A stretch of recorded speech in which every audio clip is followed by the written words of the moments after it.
सगळी जनता परत शेतीवर येणार आहे. तुमचं काय मत आहे?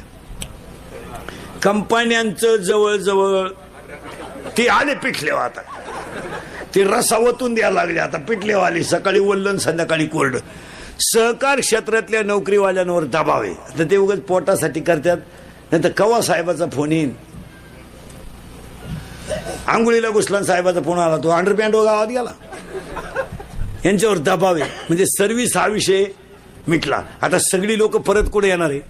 शेतीवर. आणि पाया पडून सांगा, 2-3 वर्ष थांबा, शेतीला सोनेरी दिवस येणार आहे. आणि आजही शेतीवर सोनेरी दिवस. आता फक्त शेती का परवडत नाही याचे 2 ते 6 कारण सांगतो तुम्हाला. मी स्वतः शेतकरी आहे चांगला. जर कीर्तनात बसले ना म्हणला ना कोणी शेती परवडत नाही, या कानपट्टी ठेवून द्यायची पहिली. ज्याच्या घरातली सगळी माणसं काम करतात त्याला शेती परवडते. जो फक्त घरात व्यसन नकोय आणि कामाचं एक